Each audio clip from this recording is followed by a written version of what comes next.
Hello, and welcome to another stream. So last time, for Mario Day, March 10th, I started Super Mario Bros. 3, which is one of my favorite Mario games. We got through Worlds 1 through 5, so all that's left is Worlds 6, 7, and 8. So I think we can easily finish up this game, assuming nothing goes horribly wrong, which, knowing this game, it's kind of a coin flip. So let's dive into World 6. So World 6 is the Ice World. Ice physics in platformers tend to not exactly go together, so this is when the game starts really ramping up in difficulty, but even then I feel like World 6 isn't actually too bad. It's mainly World 7 that I feel is really bad, out of lack of familiarity, oddly enough.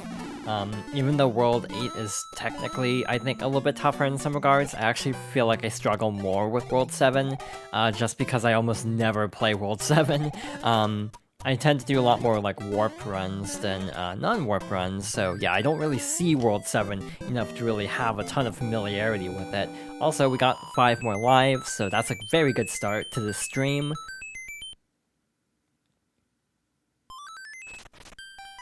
We have another branching path. Let's go with level 2. And we have an auto-scroller in the sky.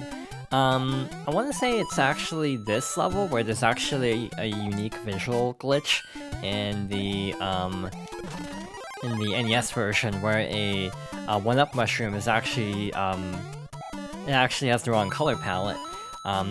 Which makes sense given the rest of the background. I'm also getting the impression that this might be where the White Mushroom House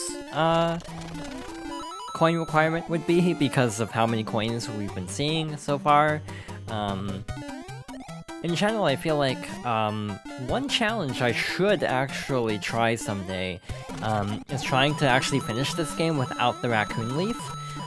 Because I almost feel like that breaks the game. I mean, the game is designed around it at times, but I actually wonder how much of the game is, like, genuinely beatable without it. I can think of one level that actually would not be possible.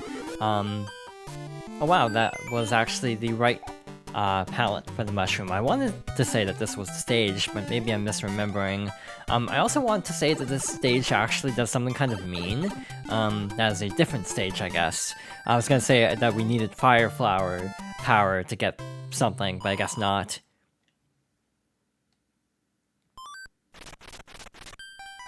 Okay, so that wasn't the White Mushroom House stage, because I actually remembered which one is actually the right one. We have Hammer Bros on ice, which is not my favorite thing in the world to deal with. I am not shocked that I lost my power-up there, because that is not an easy fight. And moving on to level 3. It's this level, I think, actually, that I was thinking of, that might have the coin requirement. I guess we'll find out, though, in a bit. I wanted to say that one of the stages have, like, ice blocks at the end, and you basically have to thaw them out, and that's how you get enough coins to actually get the, coin requirement. But again, I can't actually remember which stage that is, sadly. Okay, I think this is actually good up here. This should be another Tanuki power-up, if I'm remembering right. Not that we'll be able to get a whole lot of use out of this for reasons that we'll see later. This isn't going to be super practical, sadly. Okay, barely ran out of flight at the very end, that was unfortunate. I need to actually double check my inventory at some point, because I actually don't have any idea of how many power-ups I had at the end of last stream. So yeah, I should actually see how many P-Wings, as an example, that I actually have, because that'll determine a few things later on. I might use an extra P-Wing for a stage if I have one. If not, that's fine, I'll just go through the stage regularly.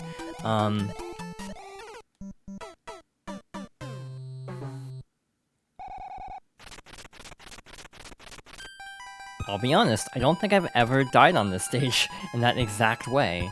So that was interesting. I actually don't think we need a power-up, though.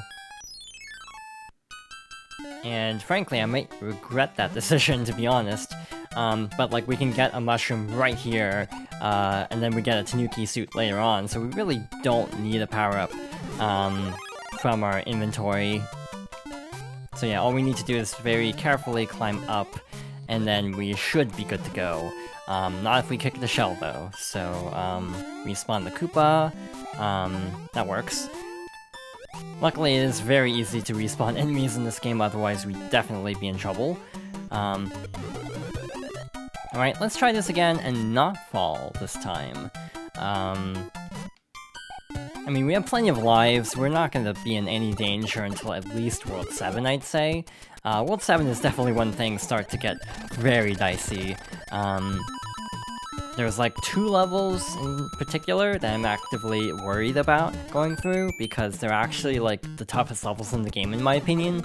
But again, it's like, I actually don't know if it's a case of these levels are actually difficult, or if it's just I don't play this level enough to know like the ins and outs. Like, I don't know power-up locations, I don't know like exact enemy locations and whatnot, so that also makes it a lot tougher than it would be otherwise. But yeah, I don't know how legitimately tough some of these are.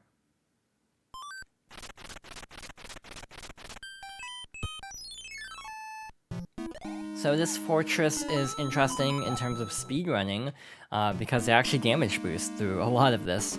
Instead of riding this slow-moving platform, they just take damage. But in one version of the game, if you take a hit, Mario immediately goes to Small Mario. In a different version of the game, Mario actually goes to Super Mario and then to Small Mario. And that trick is actually only possible in that particular version where you have the extra hit, basically. These Rotodiscs are basically immune to most things, except one thing that they are actually weak to is the Tanuki statue form. So this is actually a very good place to have this power-up. Again, there is special dialogue if you manage to get to the end of an airship with the Tanuki suit, but I don't think we're seeing it because we have a lot of world to go, and there's actually a better power-up later on.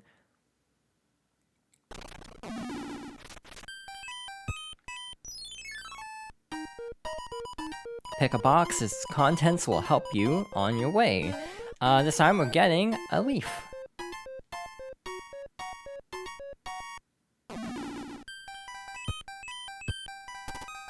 Alright, so time for stage 4. This is the one I was thinking of. Yeah, I want to say this is the White Mushroom House stage, partly just because of how it ends, with needing a fire flower. Which is not great. I actually don't think I'll go for that just because I would rather have a Tanuki suit than a fire flower, if I'm being honest. That'd be another fun challenge just on a personal level to go through at some point, is actually trying to go through and get all of the White Mushroom Houses. Also, I've actually had problems with this stage before on the NES version. I've definitely played this game at least once, where the platforms despawn. Okay, it's not this stage, actually. I don't know which stage I'm thinking of, actually. Again, this is when my knowledge of the game starts to get really hazy, because I usually just warp whistle to the end when I play this casually.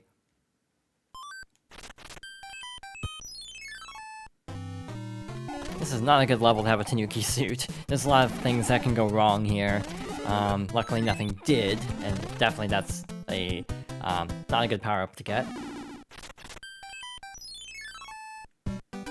Alright, so we have a couple of really weird levels here. We're starting out with the weirder of the two, which I don't know how to feel about. I think that might be better in some ways to get the stage out of the way, but a lot can actually go wrong in this stage. Let's actually statue, so we can hold on to this a bit longer. We are inevitably losing the statue power at some point, but I would like to hold on to it a bit longer. There are so many enemies and blocks being thrown around that things are starting to really lag, which is kind of normal. The Koopa, sadly, was taken out by the enemy, so I was trying to see if I could respawn it, and sadly the answer is no, so that means we have to actually go through here. This will loop you back to the beginning of the stage. This will give you a power-up if you need it, but actually you don't need to make the full loop. You can just go in and out to respawn everything, which is way easier. So we basically need to fly up this Koopa shell and break the exit open like so. I remember actually struggling a lot with the stage when I was really young, but because I've played this game so much, I actually know exactly where to go. You can also use a P-Wing if you're having trouble actually getting the Koopa shell up there.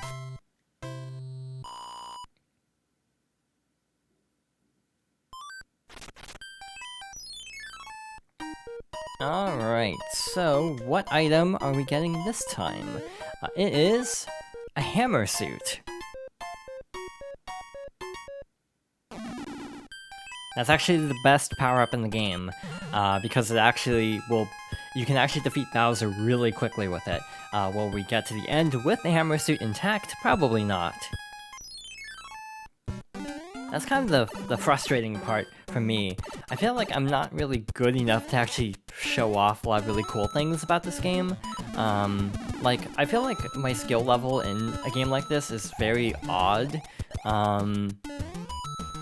because it's not like, I feel like I'm relatively good at this game, but I'm also not like a speedrunner of this game. I'm kind of in this awkward middle ground, where I have a lot of knowledge of how this game works, but a lot of times I don't know the exact specifics of how everything works to the point of being able to, like, speed things along. Well, we lost the Tanuki power-up. I knew it was going to happen eventually, but that's fine. So yeah, I'm actually really... This is one of those games where as much as I played it on a casual level, at some point I've actually thought about trying to learn a speedrun just to see how it goes more than anything. So there's actually a weird quirk of this game where if you actually take damage and the power-up is spawned, if you pick up the power-up, it will act as a mushroom. So that's why I was being so careful to not take damage there, because then it would have just turned into a mushroom and that would have been pointless. Yeah, I feel like that's kind of my overall placement in a lot of games, where I'm not like, I feel like I have a lot of knowledge of how games work, but I'm not at like a really like proficient level at any particular game. I feel like I can pick up a lot of games relatively quickly, but it's just a matter of like, I don't master a lot of games, even games I really like, including this. I feel like I'm not anywhere close to being like an expert on it, but I'm also like, so yeah, like between like a casual player and like a speedrunner.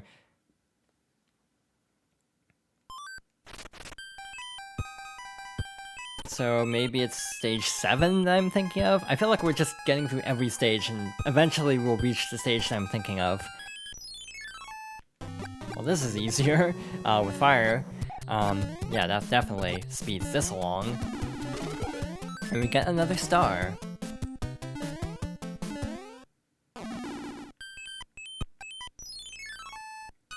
It's the stage. It's definitely the stage. I remember now, because they have these stupid donut lift things where you have to actually, like, write them down part way to collect the coins. And yeah, at the end, you actually need fire to melt something. I don't know how that happened. I feel like I should have taken damage there. My only theory is that the fire was so close to the edge of the screen that for some reason it didn't have a fully loaded hitbox, and so it didn't count. But yeah, I feel like I definitely should have taken damage there. Yeah, it's one of those things where I almost want to get, like, really proficient at a particular game. It's just a matter of, like, I feel like I tend to get frustrated really easily with games, so I play them for a bit and then bounce off really quickly, so that's the main reason why I've never, like, really sat down and tried to learn a speedrun or anything. Yeah, I almost feel like my general knowledge of gaming is just very broad, but not particularly proficient at any particular genre or game. And yeah, at some point I think it would be fun to just sit down and try to, like, master a game.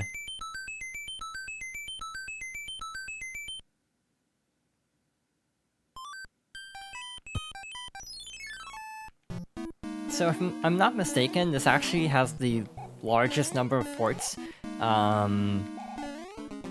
think in the game, other than maybe...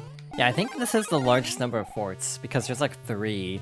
I want to say even like World 7 has 2, and I think World 8 only has 1. Unless you count a couple other stages that kind of act a little bit like forts in terms of like how they're structured. Okay, that was way closer than I would have liked.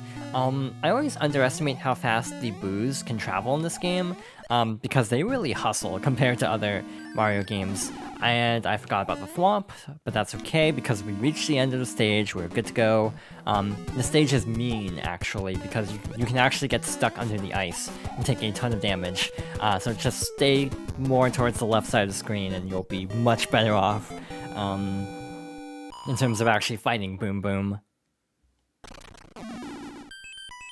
So yeah, now if we happen to lose 45 lives, we have a very convenient shortcut past that fortress.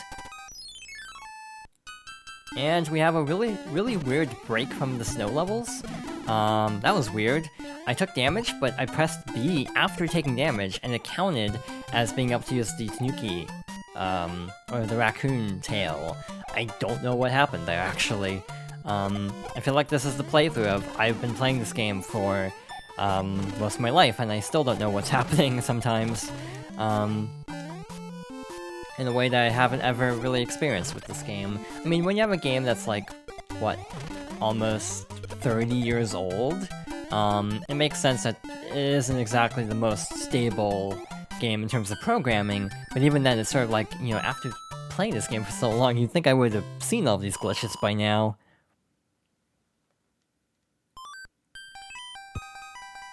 Alright, so we are in the home stretch. 3 main stages left, and then the airship.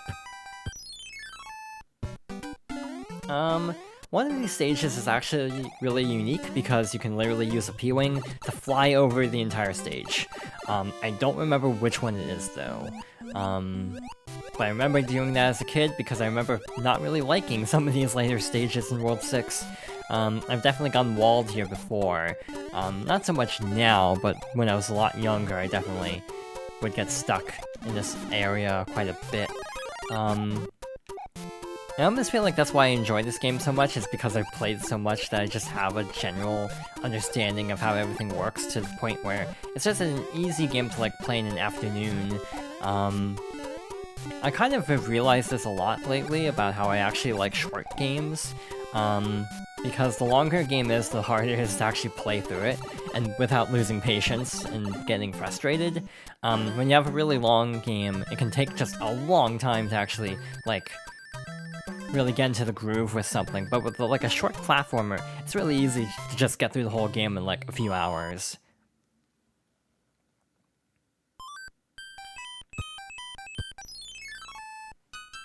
I'm pretty sure this stage can actually give you a hammer suit straight up. Do I remember how to do that? Not necessarily, to be honest. It's like a trick involving... oh, this is bad. Stop that right away. It's a trick involving finding a P-switch, and then using the P-switch to basically get, past a pipe. But the thing is, the pipe is normally blocked. So what we actually have to do is go over here and melt these first. If we melt these, then when we hit the P-switch, those will turn into coins, and then we can actually get into the pipe. It's very specific, but I'm pretty sure that's how this is supposed to be done. So yeah, I kind of also cleared the path to it to make things a little bit easier. That's fine, we're going to get another power-up anyway. And frankly, Hammer Suit's actually a really good item to have for the next stage, because this is actually probably the, like, second worst fort in the game. At least from what I remember, this fort kind of sucks to go through, like, without a Hammer Suit. So having this, and if I can actually keep this, we'll be better off for the end of the next fortress. Definitely playing with fire a bit, but we made it.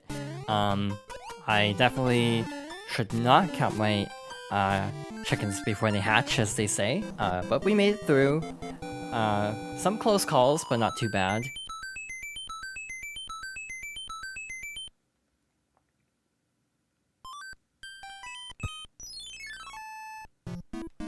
So this fort kind of sucks, because we have a lot of hazards. If you have a Tanuki suit, you can deal with the rotor discs a lot more easily. With the hammer suit, we can actually defeat the boos, which will make our lives a lot easier. And I think you can also defeat thwomps with this too. So if you ever have a stage with a lot of hazards like boos and thwomps, the hammer suit's your best bet. If we actually die in this stage, which might happen, I might deliberately use the hammer suit, even though this isn't actually the best place to use one, just to make this level easier, because let's be real, I am not getting to Bowser with this, just because of how not super great at this game's final worlds I am. There's no way I can actually make it to the end with the hammer suit, even if I have one going into literally the final stage, just because of how much trouble that final stage gives me. So yeah, I'm not really overly concerned about trying to, like, get the fastest, ending, fight, for example. It would be cool to show that off, and I would like to do that someday, because I've actually never done, the final level with the hammer suit successfully. So that's definitely one of those, like, personal challenges I would like to do someday. Again, not on stream, though, because who knows how long that would actually take. It would probably take me a few tries and a lot of frustration, so that's definitely on my own time kind of a challenge.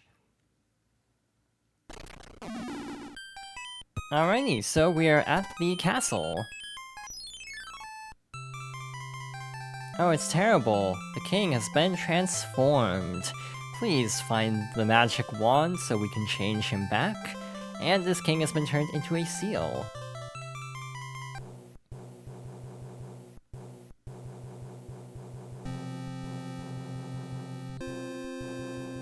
One thing I should have done before the stream was actually would have been to look up the actual changes between versions. Again, the one I really remember is one of the kings is a Yoshi, which Yoshi didn't even technically exist at this point. I say technically because Yoshi did exist in a conceptual phase, but had not been added into a game yet. Yeah, Yoshi was actually planned for the NES games, but hardware limitations or something like that prevented them from actually including Yoshi until the Super Nintendo. That's one of those things that people always debate, and I almost feel like it shows that I was not actually someone who grew up with the console. But yeah, people often debate how to say Super Nintendo, because there's like Super Nintendo, a lot of people say SNES, some people say SNES, and I almost feel like me saying Super Nintendo, like I wonder if that shows that I did not actually grow up with a Super Nintendo, just based on my word choice with this. Anyway, here's Lemmy. He has a unique fight, kind of like Wendy, where instead of rings, he basically throws these like circus, like bouncing balls, trying to throw us off. But overall, this is actually an easier fight than Wendy, I find. Partly because you can actually jump on his gimmicky item instead of the rings, which will just deal damage.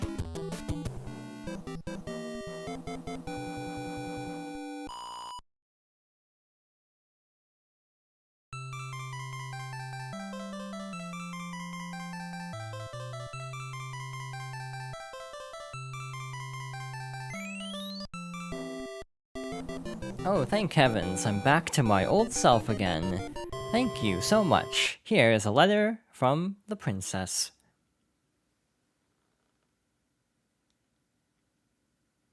Greetings, I am well. Please retrieve the magic whistle hidden in the darkness at the end of the third world. I've enclosed a jewel that helps protect you. Princess Toadstool.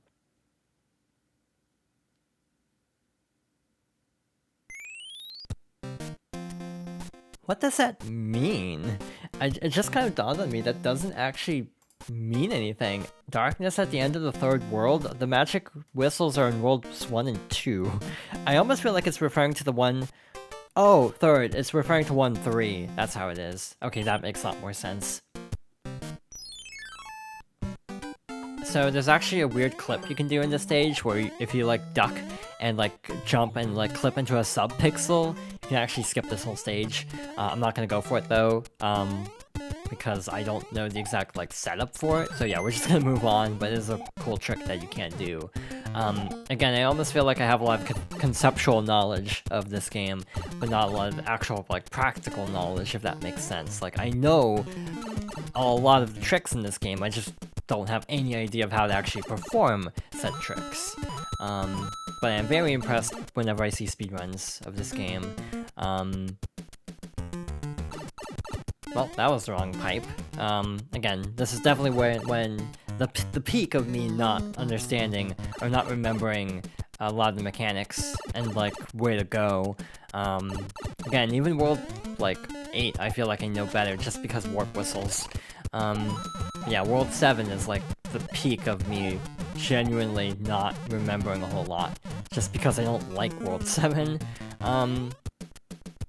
I wouldn't even be surprised if, like, as a kid, I would get to, like, World 7 and just stop, because I feel like I just have very vague memories of this world compared to literally every other world in this game.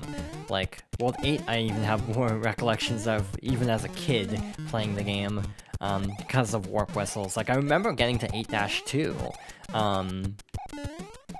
and as a kid, I'm pretty sure that's as far as I ever got. But it is like, I feel like that does show how, yeah, how I kind of played the game originally, skipping a lot of World 7. I even remember World 6 more as a kid than World 7. So yeah, part of me wonders if I ever really went here when I first played it.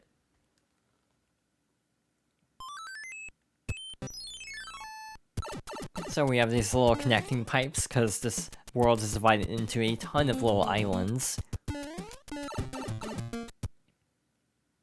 The islands themselves kind of make a warp pipe pattern, like the top island and then the lower island kind of make a pipe shape, which is kind of a nice little detail. So yeah, this world is kind of a maze in terms of the overworld. Weirdly enough, the actual, like, levels are relatively straightforward though. Like, the most complicated thing about the actual levels is probably, like, 7-3, if I'm remembering right, because that one's kind of a maze.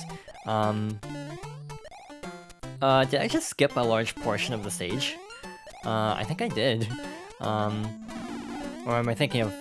Yep, I actually did. So you're supposed to actually reveal, like, invisible music note blocks, to get past one of those large gaps, but I just kind of flew over the entire thing and trivialized that entire stage, without really thinking about it.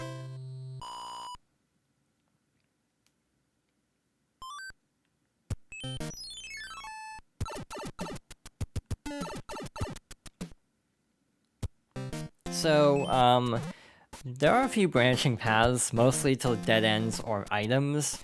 I'm kind of just sticking to the main path. I actually don't even know what some of these mushroom houses have, like if they're random or not, because I almost never check. So this stage is fun, if you know what you're doing. If you don't know what you're doing, it can actually be a little aggravating. Basically, if you can keep the star power up, more stars will be in these blocks. And you can basically just chain stars throughout the entire stage, making it way easier, but it's actually really difficult to do this, because, like, it's spaced in such a way that the timer is gonna run out right about the time you're supposed to get the star. Like, it would have been in this block, I'm pretty sure. But we made it through most of the stage, and that made it a lot easier, being invincible for a large majority of that.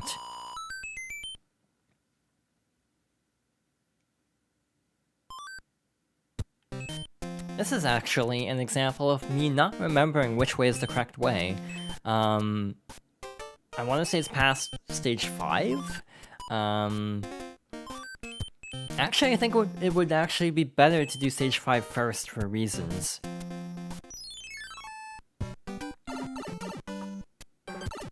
So we have a maze.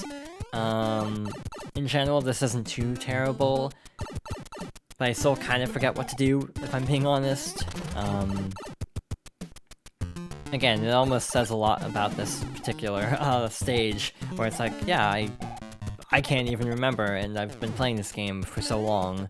But again, this isn't a part of the game I have the best awareness of, so it checks out.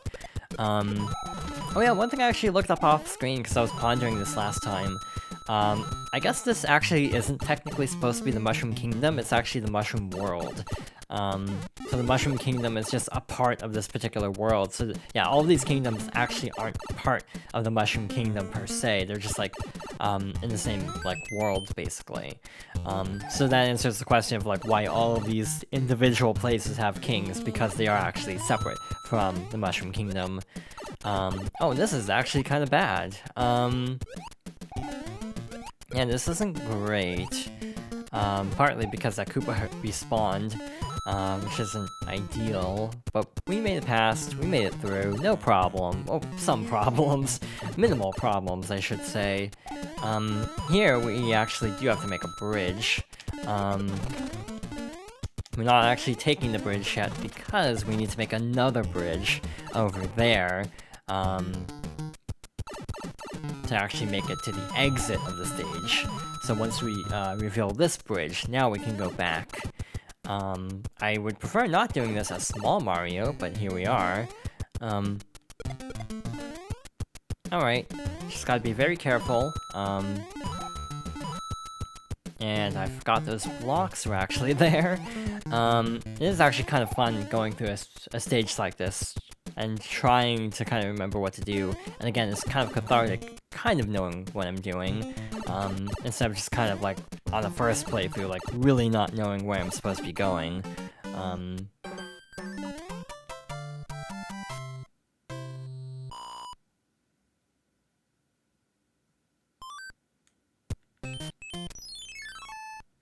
We could definitely use more power-ups. We've been actually losing a lot of things, or we've been taking a lot of hits is what I'm trying to say. That was actually very unfortunate. We lost a P-Wing because of hitting the item limit.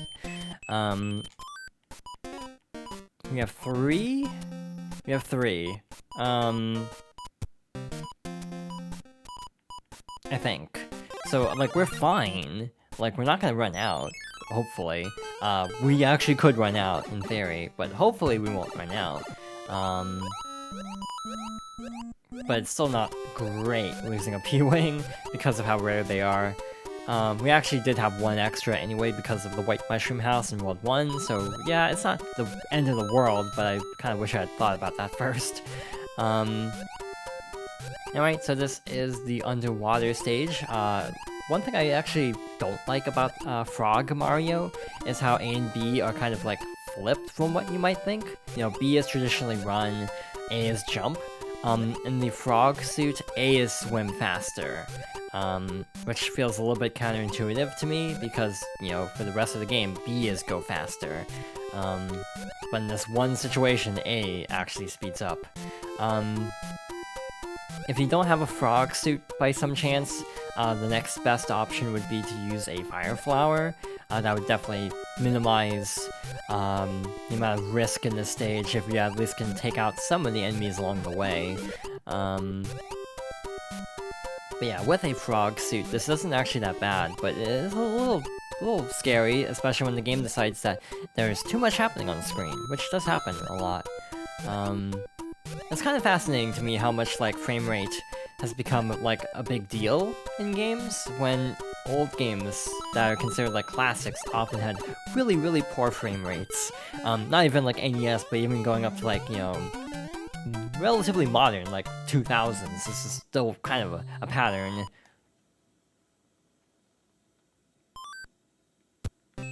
Alright, so let's see if my guess was right and this is the right pipe. I mean, this looks right so far. Never mind.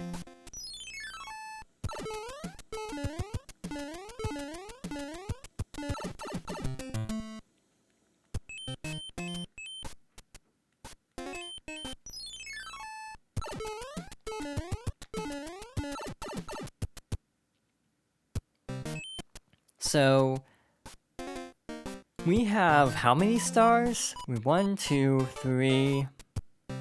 Only 3, okay, that is less than I expected, so we're not going to use a star.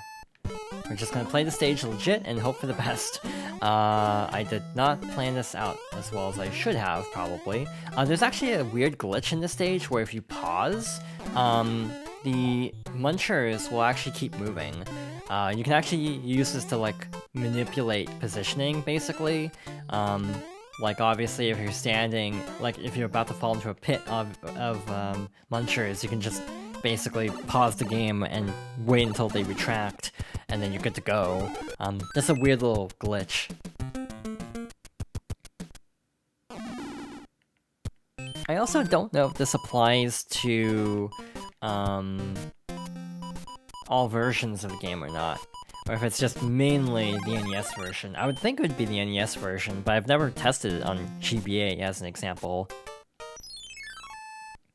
So this fort is like a loop, kind of like the one stage in World 6, but this one is actually really like that one.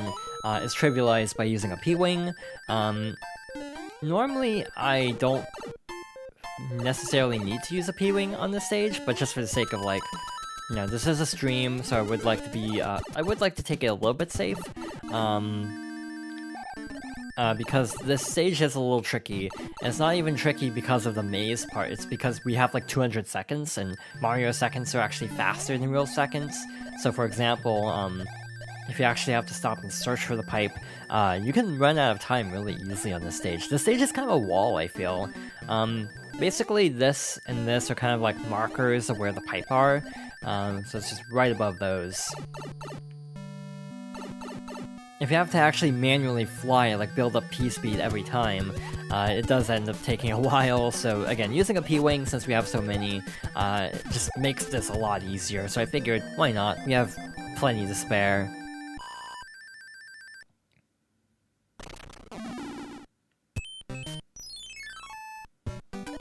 And we're moving on to stage 6, which has a unique gameplay mechanic. We have these little blocks that will move when we jump on them. The ones... okay.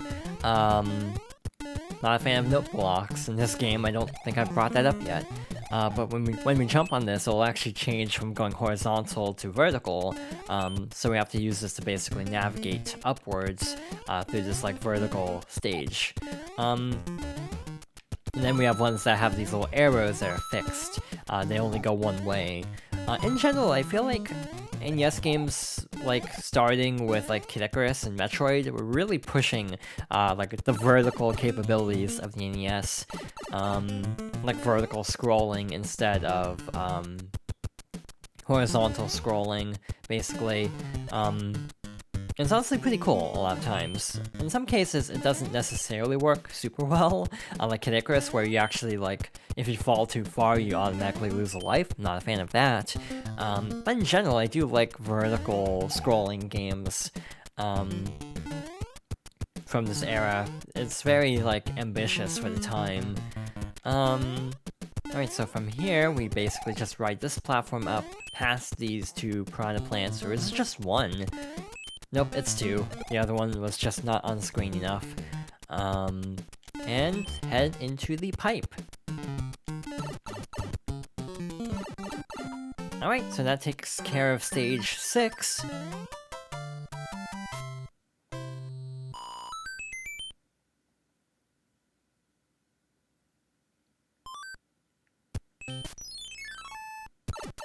I think we only have 2 more of these little pipe sections to go through.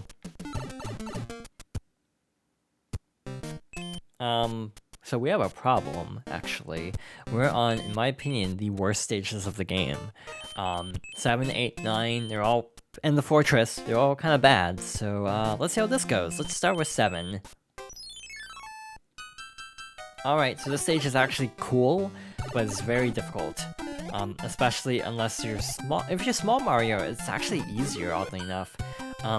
Basically, you want to hit the block on the left side so the star bounces right, and then let the star run out before you actually pick up the next one, to maximize the amount of time you have to actually move through. I kind of messed up the timing there, obviously, but that's like the general idea of it.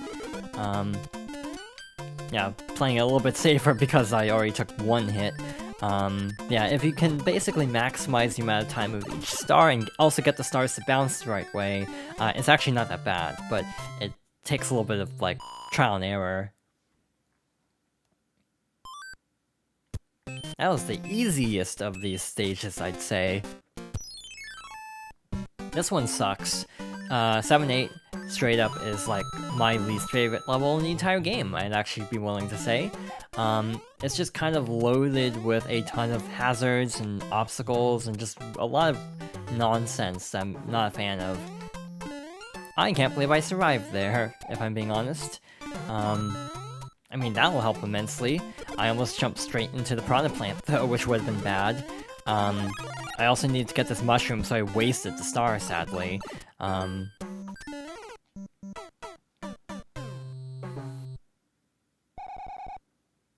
Yeah, it's just probably the best thing we could do is just take the L on that one.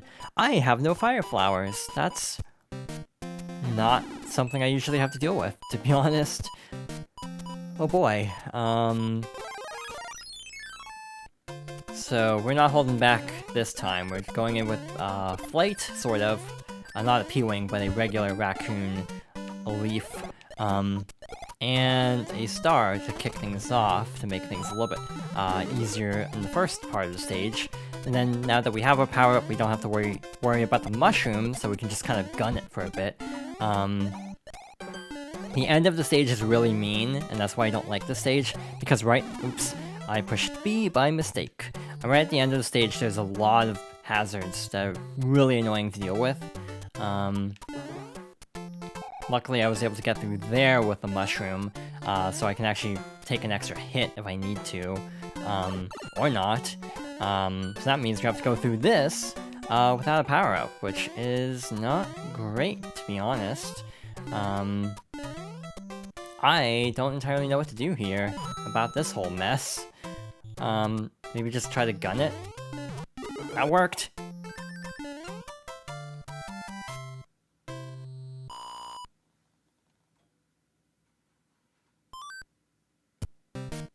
Okay, we didn't get through first try, but I will gladly take a second try of that stage with how much grief that usually gives me. Yep, and we definitely need more items. We're kind of, like, short on fire flowers. Well, I mean, that's good too. Alright, so the final regular level of the world is 7-9.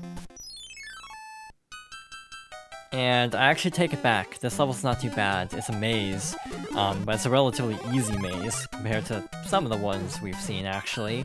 Partly because there's no shenanigans involving, like, using a not a fire flower, but a leaf to fly to a specific exit point. It's just a very basic pipe maze. If you're a speedrunner, you can use the same, like, sub-pixel crouch jump that I tried to show off a little bit earlier, in, like, 7-1. You can use that to actually clip through the pipes, and that's actually how speedrunners go through. They just clip through every set of pipes on the ground level, and then they just get to the end. In theory, this is actually not easy to do, so yeah, theoretically, that's what they try to do. This is obviously one of those things where if you can get through all of them first try, you save a lot of time. If you don't get through them all first try, you lose time. So yeah, speedrunning this game seems very fickle, to the point where I'm not really completely sold on the idea of it, even though I really do like this game a lot. And if I were to pick a game to speedrun, it would probably have to be something I feel very passionately about. The first game I ever tried to speedrun was Mario 64, and while I actually like that game a lot, more than some, I feel like it's partly because I actually didn't grow up with it, so I jumped into the game with a speedrun, so, like, I'm pretty sure I did a 16-star run before I actually did a regular run of Mario 64, because I played the DS version and mainly bought the N64 version just for speedrunning, even though I actually like that version as well.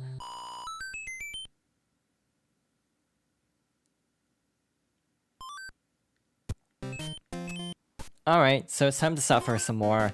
That stage is a little break before the final gauntlet here. I don't know what I want for this stage. I kind of don't want any power-up, I guess. I feel like I should have more items by now. You know what it is? It's because I haven't been playing the card game. I haven't actually gotten many, like, items. Like, usually stars and fire flowers are the items I get from those, because they tend to be in very fixed positions between each card. But yeah, because I haven't been playing the card flipping game, I haven't gotten any items of those, like, varieties. More so, I've gotten a lot of the leaves and, like, other miscellaneous items. So yeah, definitely should not have been skipping so many of the card games, but oh well. It does make things a little bit more interesting in a way, because I actually have fewer items than I would normally have. It's partly just because, you know, it's not luck per se, but it's definitely, like, I don't remember which cards, like, are going to be the right pattern, for example. So it's just a little bit easier in some ways to just skip ahead, and just not worry about it. But I'm definitely regretting not doing the card game, like, at all, other than, like, the first couple tries. Alright, so we made it, somehow. Like, first try, no hit. I'm actually kind of impressed, because normally that stage gives me a lot of trouble, but we're not done yet. We have these dry bones here, we gotta wait until they go by. Obviously, if you're a speedrunner, this is not a good idea to just wait for them to pass by. I'm actually not sure how they would get past that. And then we have this nonsense where we have a thwomp, so, like, lure it down so while it's going back up, you can slide under it. And yeah, that's the last fort of World 7.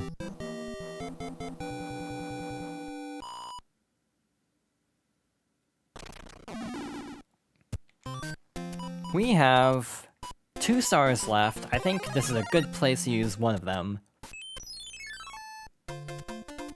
So yeah, if you have stars, this isn't too bad. If you don't have stars, it's kind of bad. There's a lot of hazards, and even then I kind of botched it at the end. So yeah, that just shows how easy it is, for me at least, to mess up the stage. Even with invincibility, I still kind of botched it. Alright, so we're moving on to the castle. The final regular castle, actually. An airship. Let's try without a power-up and see how it goes, and if we need a power-up, we can select something. Oh, it's terrible. The king has been transformed.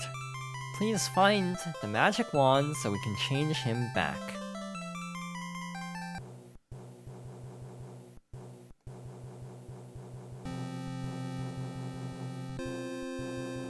Alright, so the final regular airship. This one is, very not ground-based, which I guess makes sense for an airship, but, like, there's not a lot of solid ground here. If this is a Tanuki leaf, that'd be great. It's sadly not. It's a fire flower. I keep calling it a Tanuki leaf, even though it's not a Tanuki leaf, that's the Tanuki suit. I tend to use these interchangeably, even though they're not entirely the same power-up. Obviously, the biggest difference is the statue form, but, you know, they mechanically work almost identically to the point where I just, yeah, interchange the terminology a lot. We have a little shortcut here. If we can actually get that gear to rotate all the way around, we can actually get a power-up. Alternatively, you can just make that jump. It was a fire flower, so thankfully I already had one, so we didn't lose out on anything. But yeah, these later airships definitely don't have as much ground to stand on. You definitely have a lot more, like, leaping across small platforms. It's like this is barely even an airship. It's just a series of it's a fleet at this point. Alright, so what you're supposed to do is you're supposed to, like, spin the gear, like the blue part of the gear, to basically position yourself closer to the platform you want to jump on. Alternatively, you can just, in a lot of cases, build up a lot of speed really early on and just make the jump no problem. Which is almost what I prefer to do, unless it's like a really big jump like that one where, you know, the gears are generally helpful. That's a weird tile limitation, that the windows actually aren't matched. to the rest of the airship. Am I completely misremembering? Because I could have sworn the later ones had power-ups at the end, but like I hadn't seen any for a bit. Alright, so this is our final Koopaling, Ludwig von Koopa. Like Roy, he will stun you if he jumps on the ground, so be careful about that. And well, we got through it almost unscathed, so not too bad.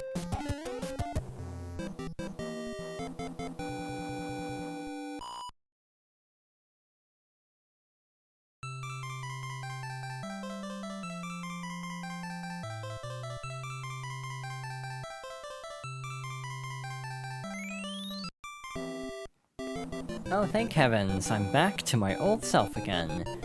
Thank you so much. Here is a letter from the princess.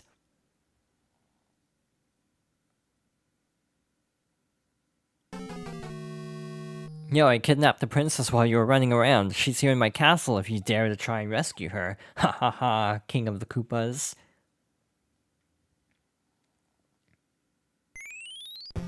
So much for a letter from the princess, but we are in the final world, which is a lot of special stages. It's not a lot of regular stages, which is kind of cool. First, we're starting with a tank armada. I don't know if armada is the right term, now that I think about it. Like, what would the battalion, I think is the word I was looking for. Anyway, we have a lot of cannons shooting bob-bombs. So we have to dodge all these. This is actually way harder on the NES version because, palette limitations. So, like, a lot of the enemies are blending into the background. Because, like, yeah, the bob-bombs, all you see is, like 2 feet and eyes walking around, basically. You don't actually see a whole lot of the bob-bombs themselves against this particular backdrop, making this tougher than it would be normally. Again, as someone who grew up mostly with the GBA version in terms of actually getting this far consistently, again, I was able to get here, like, I think once as a kid, but I ended up having to stop playing partway through, and there was no saving, so I wasn't able to finish the game until the GBA version, which did have saving, thankfully. So yeah, I have a soft spot for the GBA version, even though I think objectively it does have some problems, but also some pros. On the Wii U eShop, which unfortunately this version will be going away soon, when the Wii U eShop shuts down in 2023, that includes a bunch of levels that were accessible through an e-reader, or a series of e-reader cards. The e-reader was like a little peripheral for the GBA, where you could like scan cards. It's almost like Amiibo, pre-Amiibo. That's at least how I kind of view e-reader cards. This tank is really weird because no Boom Boom, we just have a Boomerang Bro instead, which is kind of nice actually, not having to worry about Boom Boom.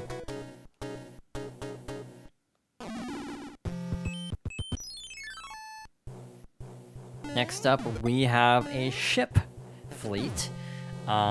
We can swim under the boats, actually.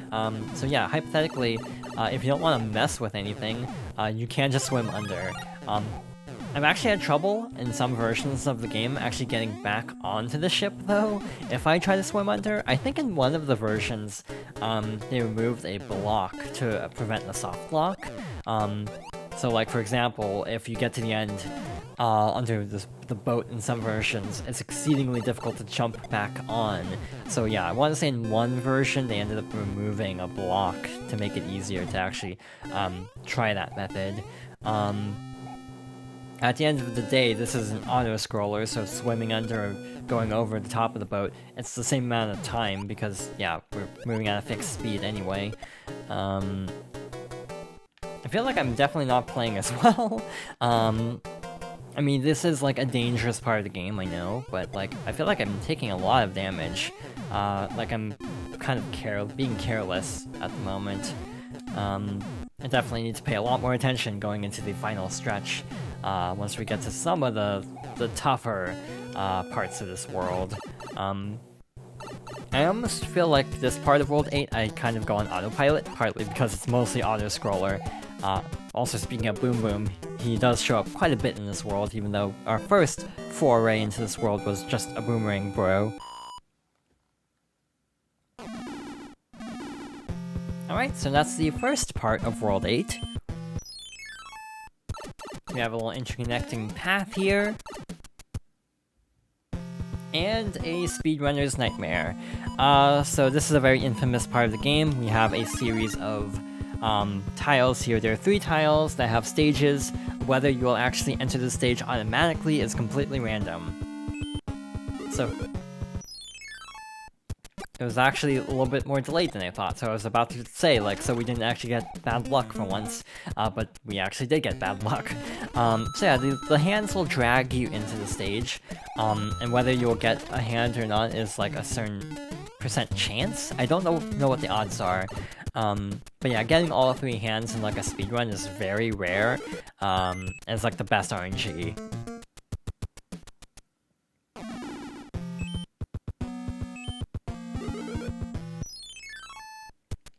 I tried to pass by one of them. We are going to do all the stages, by the way. I just wanted to see what my luck would have been like, and 2 for 3, not the best odds.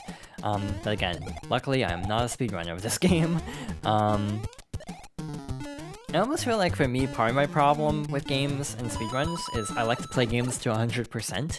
And speedruns, when you add in 100%, that just makes the speedrun so much longer.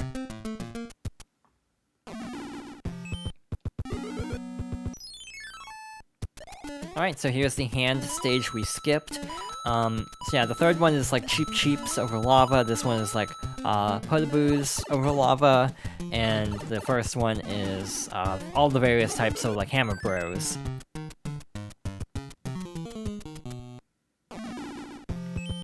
And next up we have the scariest air stage in the game. I'm going to fly over the entire thing though. I would like to point out that I have done the stage completely legit, using like a Tanuki, I think even a mushroom. I think I've done that like once out of necessity. But this is the fastest airship stage in the game. Makes sense because instead of like propellers, they have like the flame jets, which is actually a really cool way to represent that these are like jet powered and like a sprite limited game like this. Yeah, it's a very fast auto scroller. And yeah, a lot of narrow platforms you have to jump between, so I decided, you know what, I don't entirely feel up to dealing with this, so we're just gonna fly over the entire thing. But yeah, I have done this legit before, but it's been a while. Yeah, and there's the end of the stage. It's really short, actually, because of how fast everything scrolls.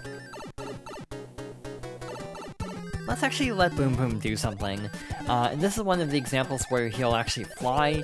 In stages where he doesn't fly, he'll actually jump periodically, like high into the air.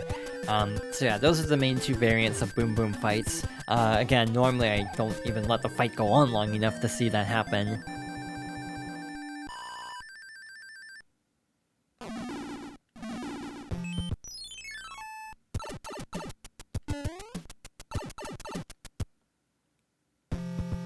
I feel like this is one of the most memorable parts of World 8.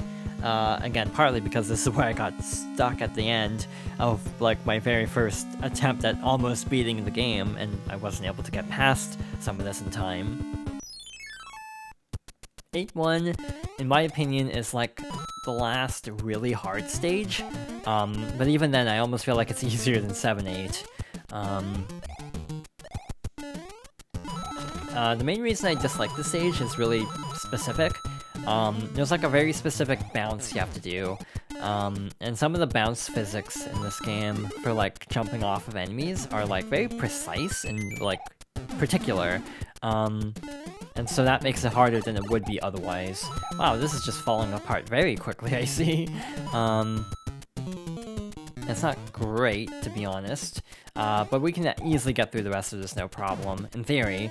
Yeah, this enemy bounce is a little scary, and I want to say there's actually another one in a bit. Yeah, this note block. Note blocks can be a little bit finicky in Mario games, not just this one, but like a lot of them. And that has definitely killed me on multiple occasions.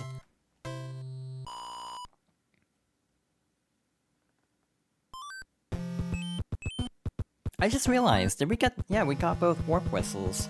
Yeah, I hadn't really thought about that until now, actually. Okay, we did miss the one, because I think I showed off a different thing. Yeah, I think I actually fought Boom Boom in World 1, so that's why we're short one warp whistle. This is dangerous. I should not be doing this, by the way. Yeah, that was almost a terrible mistake. Flying over the stage blindly without knowing where the ground was. We made it, somehow, and did not clip the, lava piranha plant. There's a name for it, but I forget what the lava variants of those are called. Oh gosh, more note blocks. Also, the Angry Sun is back. There's actually a shortcut through the level where if you take it, like a warp pipe, oh that's bad, the Angry Sun won't actually spawn in, which definitely makes this whole stage a lot easier.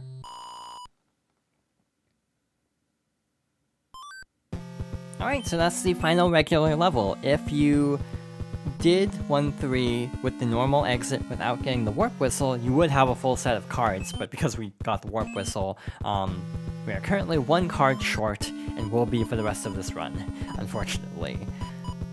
Alright, we have plenty of items, let's use them.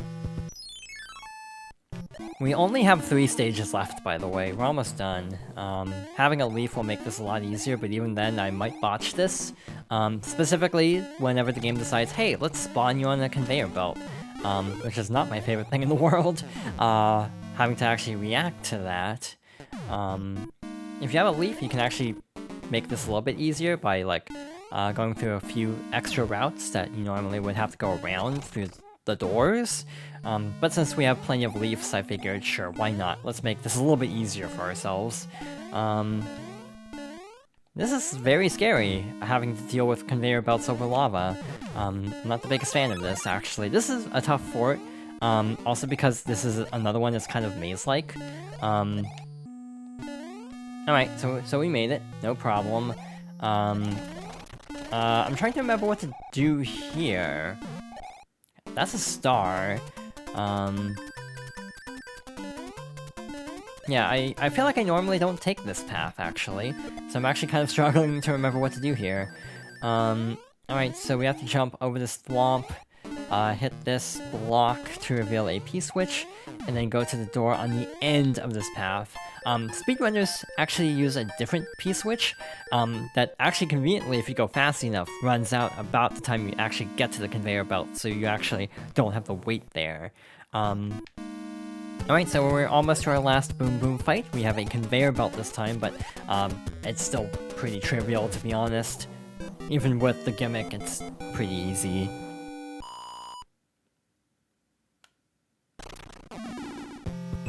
And with that, we're in the home stretch. This is the wrong entrance, and you can tell because we're starting on the right.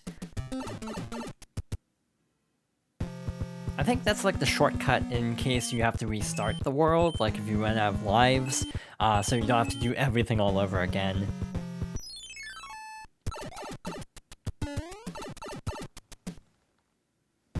It's interestingly designed, because hypothetically if you actually die like on the final castle, even taking all the warps, like all the paths that open up by clearing the forts, you still have the problem of having to go through a couple stages, like this next one. Basically, if you get a game over, every stage will reset and you go back to the beginning of the world, but any of like the gates blocking progress that you've opened will remain open. Which is actually kind of another interesting thing about getting the warp whistle in World 1, in the fortress. If you get the warp whistle, the gate doesn't open.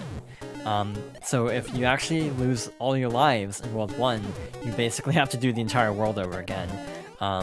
Because in most cases, the fortress is like the checkpoint, unofficially. Like, if you clear the checkpoint, or you clear the fortress, then you'll get a shortcut past that fortress. But yeah, in this case, even with all these, you still have to go through this stage every time. So my advice would be to hopefully have enough lives to not have to reset that.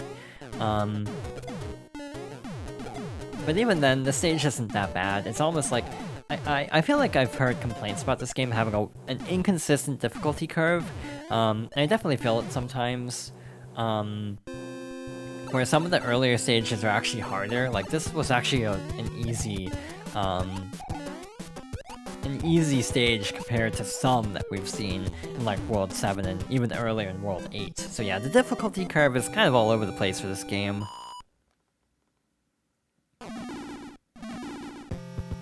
And with that, we are at the final stage. So, to start out, I'm not going to use any cool items or anything. I'm just going to try to play the stage without any power-ups, or any extra power-ups, because we went in with a raccoon leaf. I will do one trick. You're supposed to go down the stairs and around, but you can actually use this block up here to clip. If you basically can crouch jump into that space where the 1-up mushroom was, you will phase through, which will make things a lot easier. Because we start at the top of this room instead of at the bottom, so actually getting to the end is way simpler. There are a couple of different routes you can take that actually lead to different Bowser arenas, and some are actually genuinely tougher than others. And I'll talk about that in a bit, but for now, we actually just need to survive a barrage of fire. It's kind of interesting having Bowser only show up at the end, which is very different than Mario 1, where he actually shows up a lot. But yeah, here's our final boss. I want to say that in some of the lower doors, there are actually even more blocks that Bowser has to break through. I may be misremembering though, to be honest. It's actually been a while since I've gone through every possible route of this to check. Ooh, Bowser's feeling feisty today, I see. So yeah, we basically have to bait him into breaking the blocks and then falling through the floor, which is honestly easier said than done in some cases. The fire can kind of go through the blocks too, so like standing here isn't necessarily that safe. I'm just taking the hit on that, since that was the final block we needed to destroy anyway.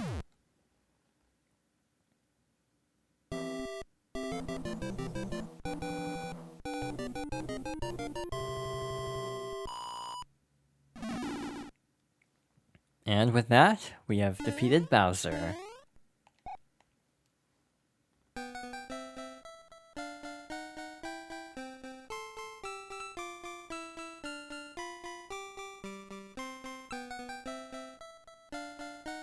Thank you. But our princess is in another castle. Just kidding. Hahaha. Bye bye.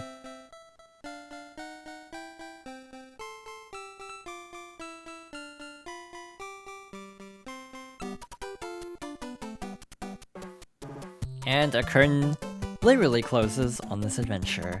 Again, Super Mario Bros. 3 is one of my favorite games of all time. It is a game that is near and dear to my heart because I've been playing it for so long. It's like one of the first video games I ever played. I think it's a big part of why I still am a fan of video games to this day. I just remember being really hooked on this game, and Mario 1 as well was also good, but specifically this one was my favorite. I do feel like it hasn't aged as well as like Mario World, even though, in all honesty, I actually like this game better because of pure nostalgia. But yeah, I do feel like Mario World is a better game.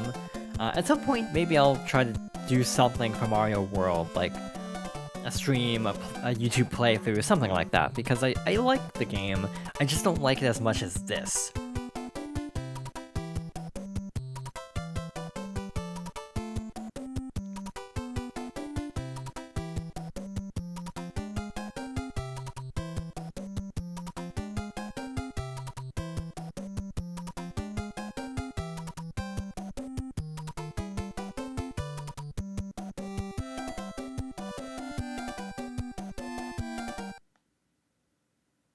So, there's actually something cool that happens when you restart the game.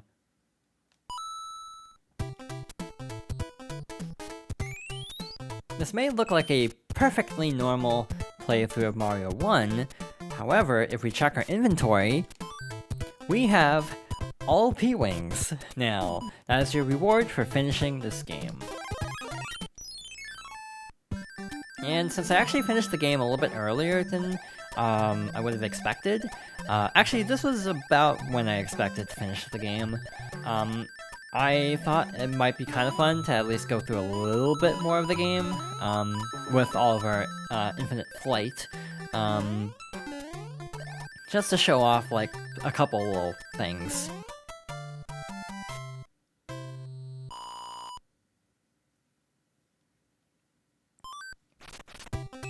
I mean, we have all these P-Wings, so we might as well use them. So yeah, it's a cool little post-game secret. I don't think anything else changes, so it's not quite like Mario 1, where like the enemies are actually like faster and the platforms are smaller. This is more like, instead of an extra challenge, this is just like pure catharsis after you finish the game.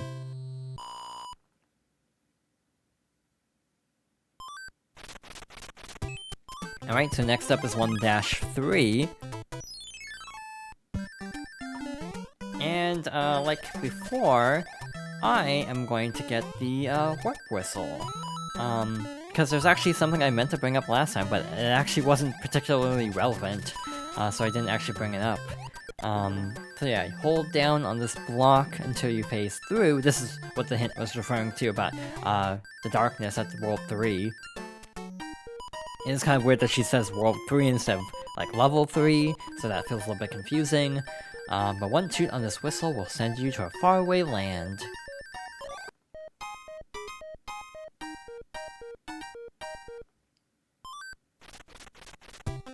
So next up, let's show off the hidden exit of the fortress. I feel like you don't even need a P-Wing for this, it's actually really easy. The one slightly tricky part about getting this is this block has a fire flower.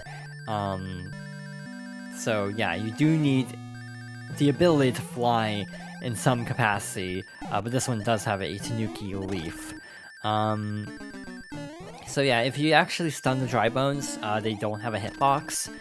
So if you need to actually build up speed, this is not a bad place to do so. Well, that's unfortunate.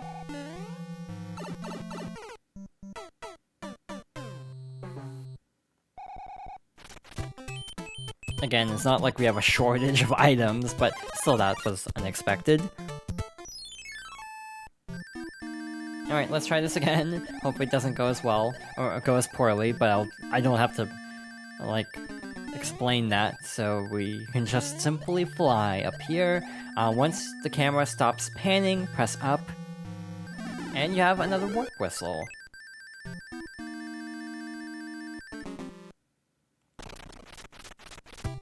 So from here, what you can do is use the warp whistle, if I can find it.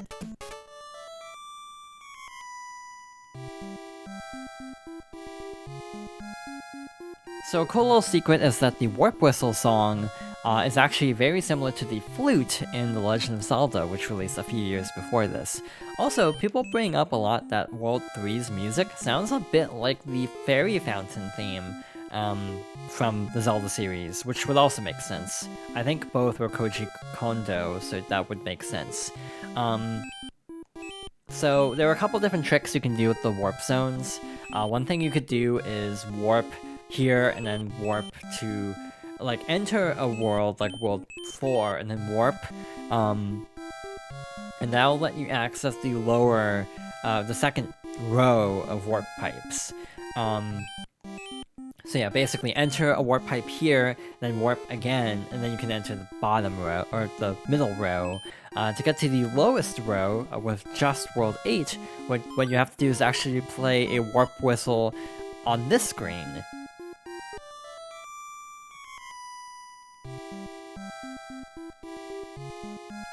So yeah, that's how you fast travel to all the different worlds, at least from what I remember, that's how it worked. Because I want to say when I was a kid, I actually messed this up occasionally. Like, I knew where the warp whistles were, but I would warp, go to World 4, and then warp again, and then end up at like 5, 6, and 7, and not actually at World 8. So yeah, that's just a very fast way to get through the game. This is what a lot of speedrunners do for any percent, which is like 11 minutes now. It might be lower than that. It's been a while since that time was set. So yeah, I haven't really kept up with like the exact details of the speedrun. Frankly, any percent is so fast, it's almost not as interesting to me, because it's like over so quickly, and it's like, I feel like it's almost at the point of needing like perfect optimization to even be viable. So yeah, if I ever tried to do a speedrun, I don't know what I'd do for this game. Just because I almost feel like there aren't a lot of good options that are like not super optimized. I almost feel like a speedrun that's like less optimized would be more fun. Something that allows for more experimentation, if that makes sense.